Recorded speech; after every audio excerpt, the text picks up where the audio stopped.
Hello everyone, welcome to दृष्टि judiciary. I am Nivedita राजे और अपनी सीरीज को कंटिन्यू करते हुए आज हम सीआरपीसी के फर्दर चैप्टर्स को समझेंगे। ठीक है, तो सीआरपीसी में समन्स के थ्रू डॉक्यूमेंट्स के प्रोडक्शन को और अपीयरेंसेस को दोनों को ही कंपेल किया जा सकता था। ठीक है, तो अपीयरेंस को कंपेल करने का जो चैप्टर था वो 6 था और सेक्शन 61 टू 90 में उस पूरे के पूरे प्रोसेस का एक बहुत डिटेल्ड डिस्क्रिप्शन। जो नया लॉ है पीएनएसएस, उसमें भी चैप्टर 6 है, सेक्शन नंबर हालांकि चेंज हो गए और सेक्शन 63 से लेकर 93 तक अब अपीयरेंस को कंपेल करने का पूरा प्रोसेस ले डाउन कर रखा है।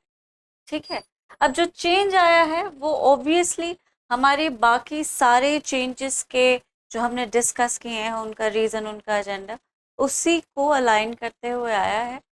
पहले जो समन सर्व करने का या इशू करने का प्रोसेस था वो यही था कि भाई राइटिंग में समन होगा, डुप्लीकेट हो, और कोर्ट की सील लगी होगी उस पर और उसे सर्व कर दिया जाएगा, इशू कर दिया जाएगा। ठीक है, तो मतलब हालांकि इतना सिंपल प्रोसेस नहीं है और उसमें और भी बहुत कुछ है और ये पूरा चैप्टर जो है जिसमें 30 सेक्शंस हैं वो इन्हीं सारी चीज़ों को कवर करता है। लेकिन बेसिक जो चीज़ थी वो समन्स को सिर्फ रिटन फॉर्मेट में लिमिट करती थी, क्योंकि उस टाइम पे और कोई तरीका था भी नहीं। जब सीआरपीसी की स्कीम आई तो समन्स को सिवाय कागज के भेजने के और कोई तरीका नहीं था। लोगों को अगर बुलावा भेजना है तो आप कागज से ही भेज सकते थे, राइट। लेकिन आज की टाइम में मॉडर्नाइजेशन के चलते अब अपीयरेंस को कंपेल करने का एक तरीका सिर्फ पेपर नहीं रहा, इलेक्ट्रॉनिक मीडिया से भी लोगों को समन इशू किया जा सकता है। और जो नया सेक्शन है सेक्शन 63 वो इसी चीज को कवर कर रहा है। बाकी सारी चीजें सेम रहती हैं, everything else remains the same. Form of summons है इसमें, summon issued by court under this Samhita shall be in writing, duplicate signed by presiding officer, और उसमें कोर्ट की सील भी होगी। दूसरे फॉर्मेट में वो इनक्रिप्टेड हो सकता है, इलेक्ट्रॉनिक कम्युनिकेशन के माध्यम से भेजा जा सकता है और डिजिटल फॉर्मेट में हो सकता है। ठीक है, और उस पे इमेज होगी किसकी, कोर्ट की सील की, ठीक है, या प्रिसाइडिंग ऑफिसर के सिग्नेचर की।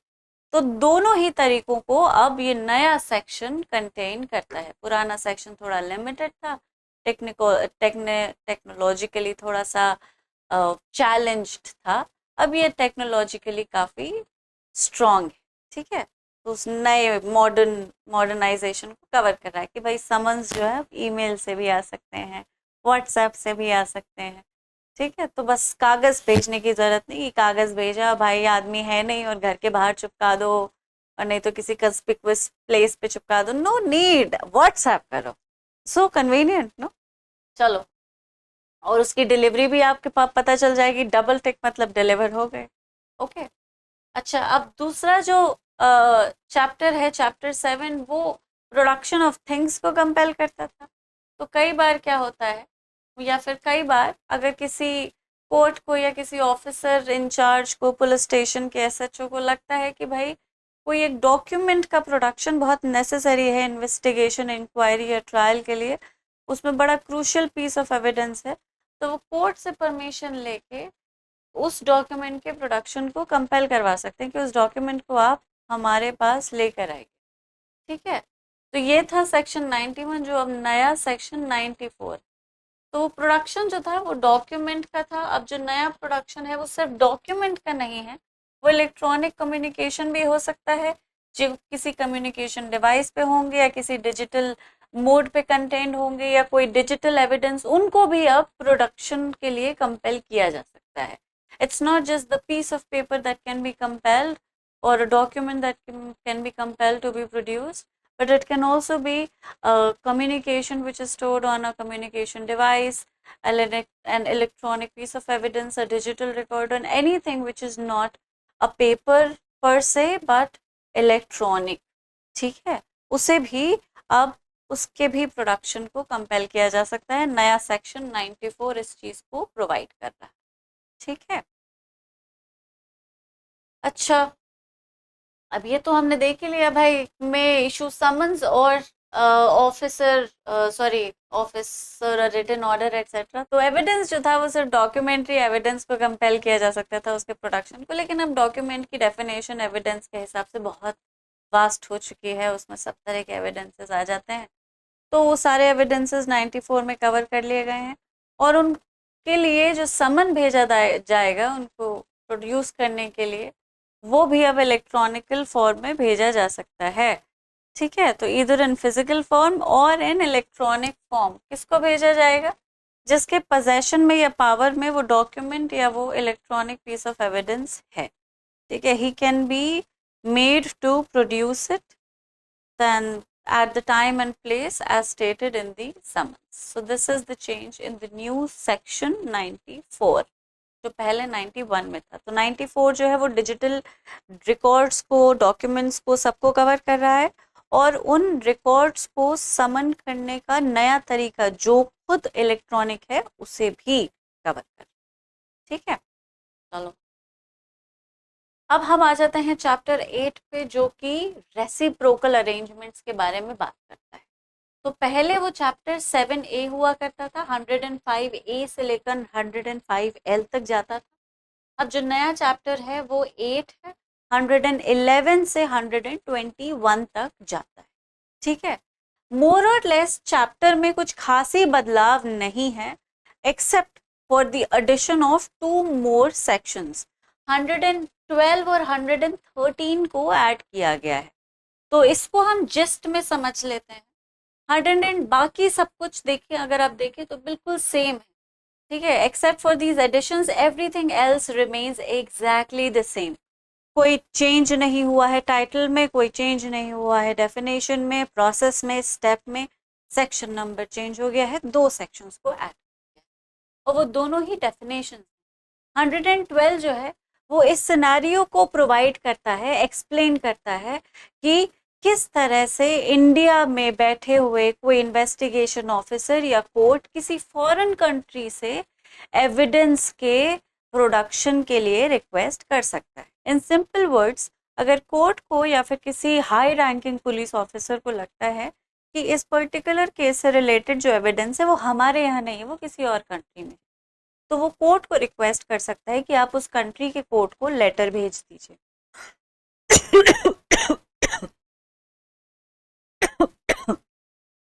उस लेटर को लेटर ऑफ रिक्वेस्ट कहा जाएगा, जो अप्रोप्रिएट अथॉरिटी या अप्रोप्रिएट कोर्ट को भेजा जाएगा। ठीक है, उसमें उस केस के सारे डिटेल्स होंगे, और उसमें उन लोगों का भी नाम होंगे जिनके पास उस एविडेंस के पोजेशन का एप्रीहेंशन या नॉलेज, और रिक्वेस्ट होगी कि आप उन लोगों को एग्जामिन कर लीजिए, उनके स्टेटमेंट्स को रिकॉर्ड कर लीजिए, जो जो एविडेंसेस या डॉक्यूमेंट्स हमें चाहिए उन्हें प्रोक्योर कर लीजिए और हमारे पास भेज दीजिए।